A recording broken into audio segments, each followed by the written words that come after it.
Driving a Koenigsegg is exhilarating, scary. It's a violent car.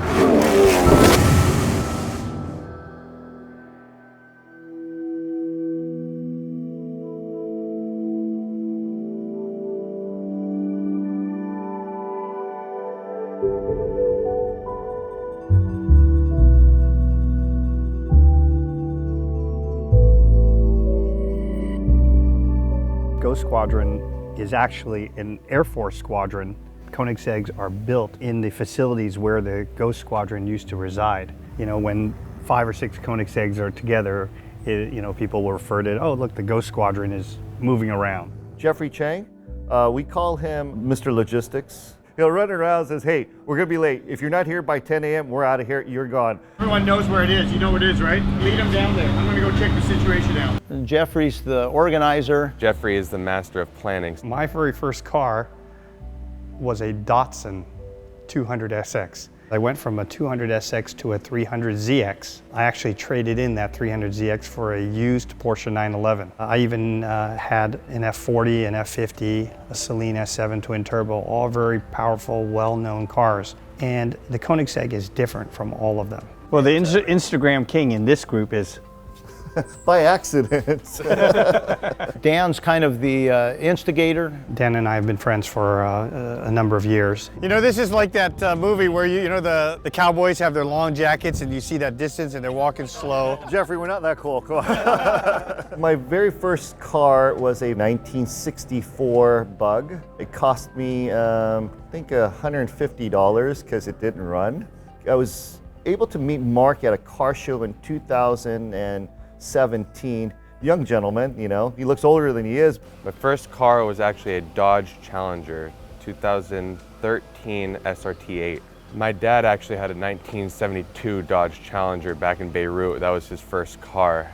After meeting Dan is when that friendship, became dangerous because, he gets you involved with all the mega cars. You get used to kind of the high-end lifestyle when you're around people like Dan, Mark, and Jeffrey. I mean, they have to do everything to the best of the best. Mark said he's just a real down-to-earth person. He's the token patriarch. He'll tell us the stories of the old days. We're all jokers. I mean, it's a fun group to be around. My first real performance car was a '67 Mustang with a 390 in it. That car was a lot of fun. When we talk hypercar, the CCX was my first. With those cars, with the CCX, with the Agera, I have never actually rolled all the way to the floor with the accelerator because there's just not a place to do that. Dan and Jeffrey and Mark, they're all car enthusiasts, and so we have that in common, but they're also just great guys. There's not a lot of fear or a lot of, I better not do this or I better not do that. We're all kind of risk takers, and it's a great group to be around. Without Dan and Jeffrey, I wouldn't have the car.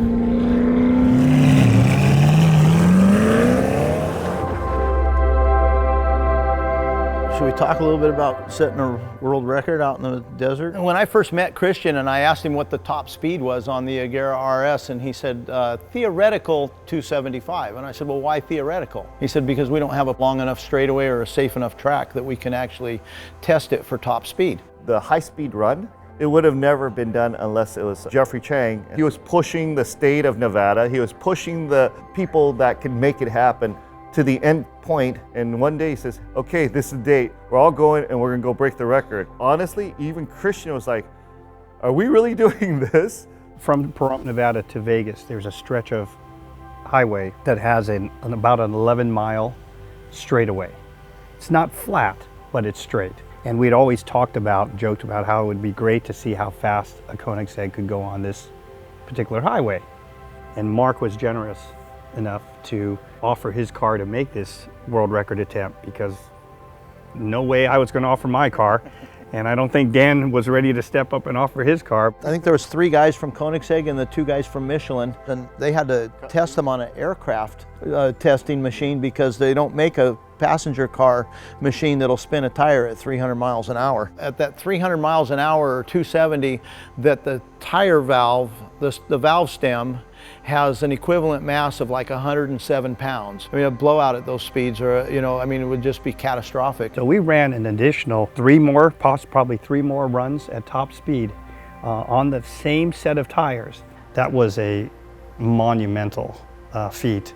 The tires performed excellent. I just took delivery of the Koenigsegg Agera RS Vader Final Edition 1 of 2. These final editions were very bespoke and will never be remade again. So that's just an incredible experience to be able to say that we own the last 2 cars that were rolled off the assembly line. What's the name? Vader. What? Vader. I didn't hear it. What? Vader. Okay. No, they all have these Norse mythology names because of Sweden, and it's Thor, it's Ragnarok, it's Vader, and they go, Mark, what's the name of your car? I go, it doesn't have a name. It's got to have a name. I go, great, it's Ruthie, and then they won't let it go now. Driving a Koenigsegg is really unlike driving any other car. The engineering, the performance, the brutal speed. In a positive way, it's a violent car. See everyone's neck break and ask, what is that car? What is this? And then you see 11 of them behind, one another, going through tunnels, revving and just popping like crazy. Nothing like rolling into a throttle and just feeling that push in your back. Exhilarating, roller coaster, scary. Those are the best descriptions possible. It likes to play with you, it likes to go. Scary, going 200 miles an hour in this thing. It just takes off. Everyone goes, how fast does the car go? I say, well, how fast does it stop first? And then you'll tell you that's as fast as you want to go. When you do hit a turn where you want to make sure that you have the confidence to make that turn, there's no other tire besides Michelin. Christian von Koenigsegg, the designer, inventor of the vehicle, the legend in himself. Incredible, humble person. Well, I have to pinch myself, I guess. It's unbelievable in many ways. We'll be at car shows or at events, and whether it's a 12-year-old kid coming up and asking him, what made you think about making a car, all the way to people who know nothing about cars. He'll never talk down to them. He'll just explain to them and speak to them at a level that they understand. Christian wants his cars to be outright performance monsters. There will never be anything on a Koenigsegg that does not have a purpose. The Exotics on Cannery Row is a phenomenal show simply because it's open to the public. What's so nice about it is it's really a moving car show for a week, and you have all types of cars and all types of car people. For me, I love Cannery Row because that's the people's show. Those are the people that just love cars. They just get so excited to be able to see it, come up close to it. It feels like you're at the zoo and the cages are all open. I imagined it was probably what the Beatles felt like. The crowds are just cheering and pressing in and taking pictures. And again, for a lot of them, they've heard of these cars, they've never actually seen one. It's surreal. I mean, look at all these people. They're just here because they love cars. Growing up, you never thought you'd be here. Owning these cars and to display it with 25,000 people is truly surreal, and it's incredible and it's unreal. My lifetime business experience has taught me that if you're chasing a self-serving outcome, it's hard to get there.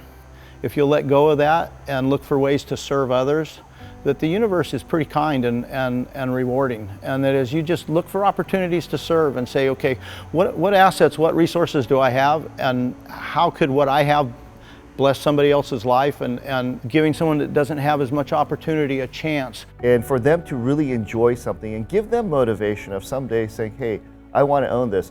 We were all at that place at one time in our lives. There are a lot of people that are held back because nobody's ever told them that they could do more. And if we can do something to help open that up and help people to believe in their own abilities and their own capacity, that's what brings me joy in life, is watching people succeed. My goal is, how can we turn these assets that are there to do good for as many as we can? It's about giving back and helping out where we can, and we do the best we can with that. We've had a number of charity events already last year, and we have more planned for this year. It allows us to use our passion for something positive.